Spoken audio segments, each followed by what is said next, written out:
and then discussing what we observed. Do they agree? May not agree. They should agree, but if they don't, come up with a couple ideas why they might not. And there'll also be a little bit in there before talking about the flow and what they're doing, and then you want to outline basically what to do. So in this case, we have a water tunnel here. This is clearly a closed loop tunnel as opposed to an open loop tunnel. This one tunnel is open loop. This is closed loop.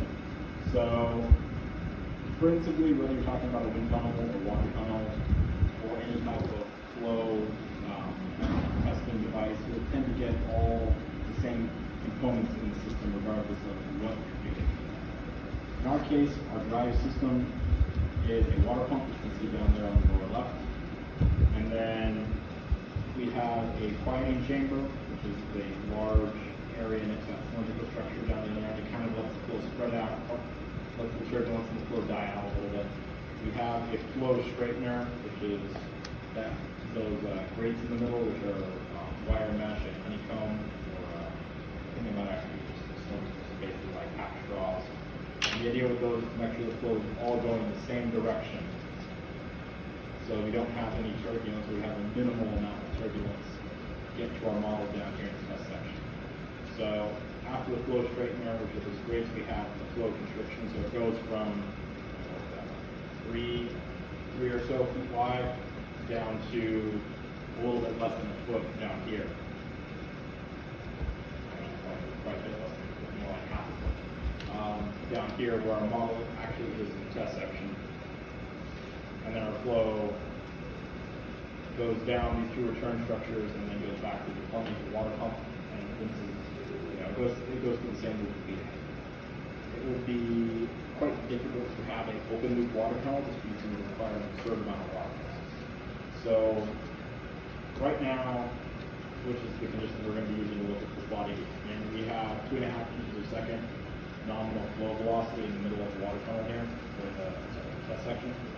So back there, it's moving much more slowly, but here it's moving about 2.5 meters per second.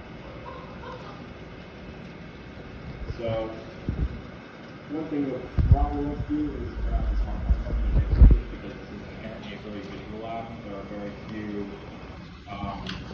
quantitative observations to make. There are a great many qualitative observations to make. So really the only number you're going to get is 2.5 inches per second. That's pretty much the only number associated with this lab. The rest of it is going to be purely visual.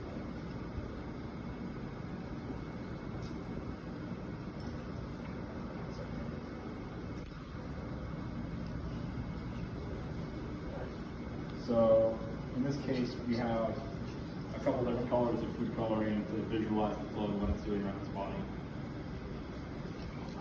You probably want to get a lot closer to it. It doesn't bite. And I'm almost certainly the only one to end up after this with multicolored hands. So let me get this. We're going to start out more or less 0 degrees angle of attack and work our way upwards from there. So when we talked about flow classification a week and a half ago now, so steady, unsteady, turbulent, laminar, turbulent versus laminar, attached versus separated flow, etc. What type of flow would you say this is?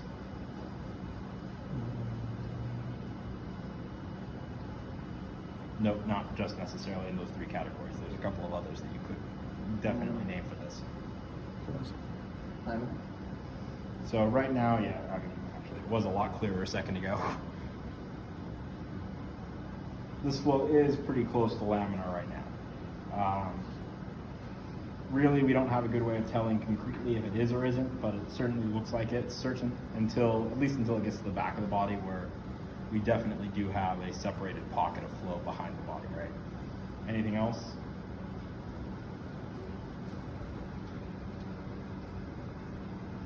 There's definitely a couple other types you can name.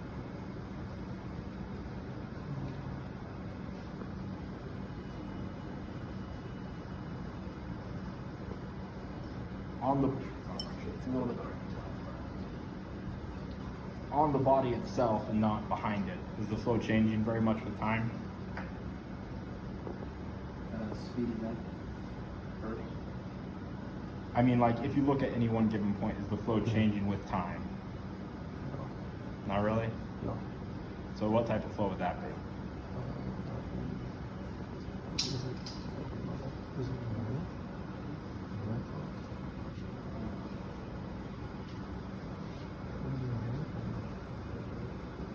Anyone?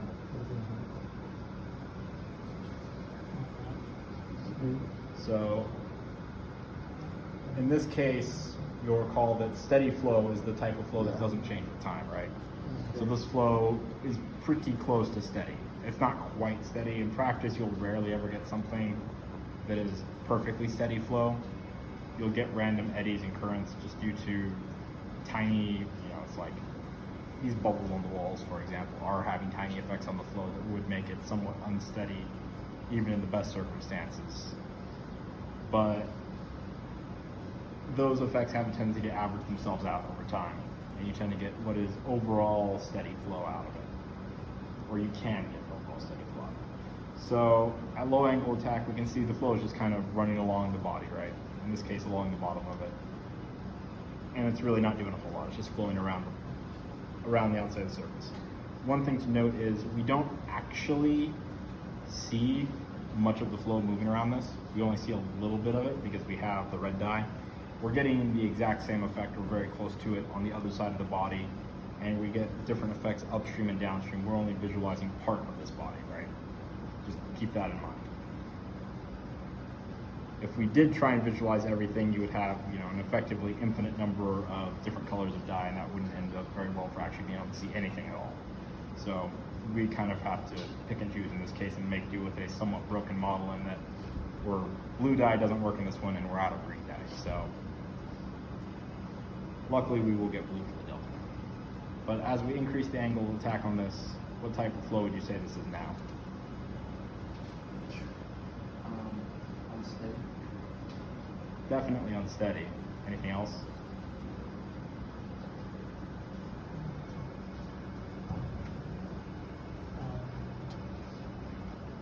And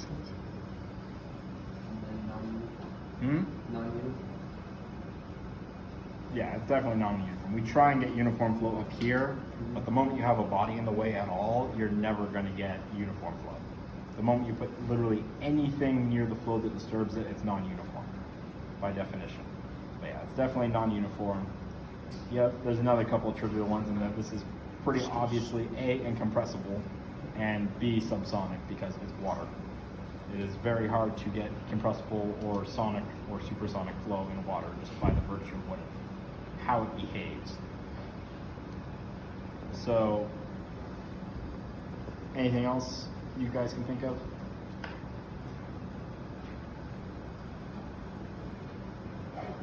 Would it be viscous flow? Yes, definitely. In practice, everything is at least a little bit viscous. This is definitely viscous because it's water instead of air, right? Yep. The viscosity is, I believe, something like an order of 50 times higher for water. So it's if this were air, it would still be viscous.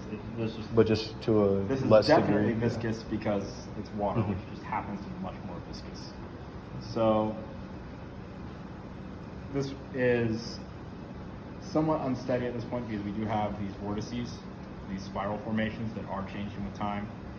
It is separated flow because even though we have these vortices, they remain attached to the body.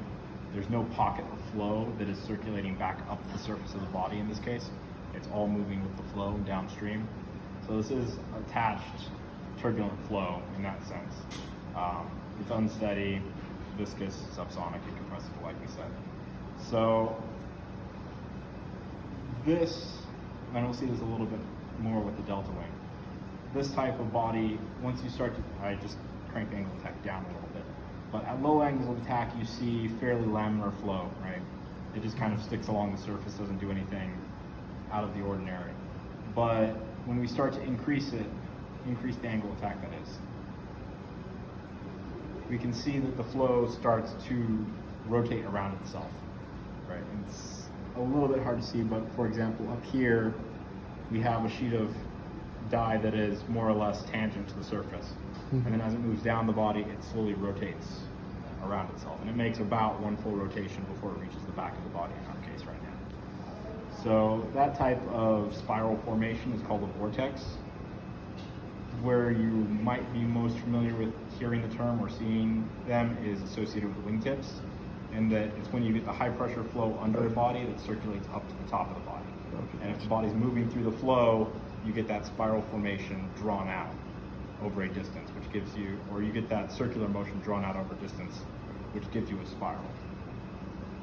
So in this case, even though it's a conical body, because it's at an angle of attack, you do get a slightly higher pressure underneath the body than you do above the body, and that causes the flow to want to move from the lower surface to the upper surface.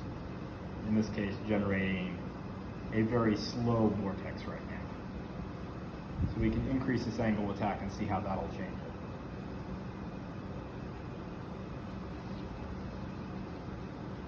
You also get large puffs of dye roll around it. I hope the red isn't broken too. It almost looks like it's coming from the inside of the model. Anyways, so now you can much more clearly see the vortex, right? In this case, instead of doing just one rotation before it reaches the back of the body, it's doing something more like 3 or 4 of them. It's a little bit hard to tell. But conceptually, the type of flow that we have doesn't change. It's just the exact formation of the flow, how strong the vortices are and exactly where they are have changed slightly. And it's a little bit difficult to see, but we'll increase the angle of attack to make it a little bit clearer. We're actually getting 2 vortices. You can see one of them lower down on the body here. If I point at it too closely, it decides to disappear on me.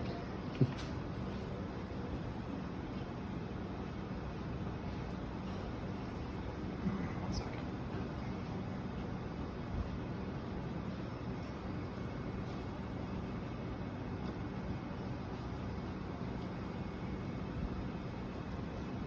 There we go. You can kind of see that red thread underneath the large one.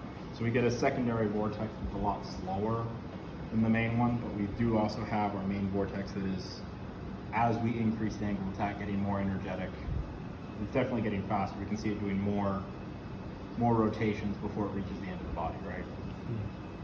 So we can keep on increasing this angle of attack.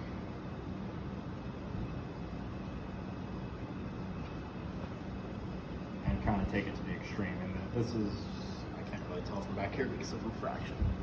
That's slightly less than 45 degrees angle attack, right? So in this case, we still have the vortex is very much attached to the body still. You can keep on increasing the angle of attack. And see that even at this, I mean, this is definitely more, this is gotta be like 50, 55 degrees almost.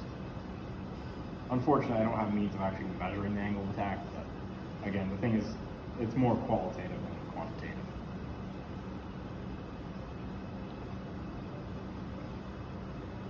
So even at our maximum angle of attack, the vortex is mostly still on the body, right?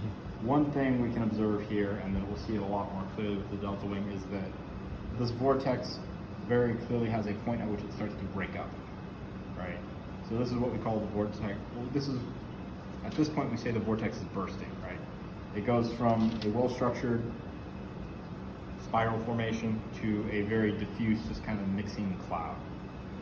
So after the vortex burst, the flow is maybe not quite necessarily separated, but it's definitely separated in our case because you can see some of the flow is sticking around the surface and moving back up on the very surface of the body, whereas further away from the body is definitely moving much more slowly. So if the intent of this body was to generate lift, it would definitely be stalled at this point.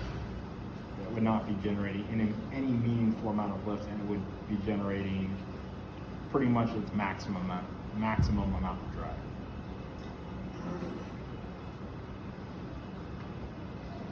So for this one, we won't really be looking at side slip angles. So are there any, do you want to get any more images of this one or have any questions about the conical body first? Not really. Is there a reasoning for it being so? Because as you increase the angle of attack, it seemed like it got a lot more evident with the vortexes. That's because the pressure difference between the lower and upper surface was increasing. Okay. And eventually, the pressure difference is trying to make the flow move in a way that it doesn't want to, which is why it eventually starts to break up. Okay. It's what's called an adverse pressure gradient, which is something we'll get into a lot later towards the end of the semester. But yeah, there is definitely a very good reason for the stronger formation with the increase in angle of attack, which really kind of gets into the underlying reason of why higher angle of attack for wings or airfoils generate more lift, is that as you increase that angle, you're getting a larger pressure difference between the upper and the lower surface, and that larger pressure difference is what drives more lift for the body.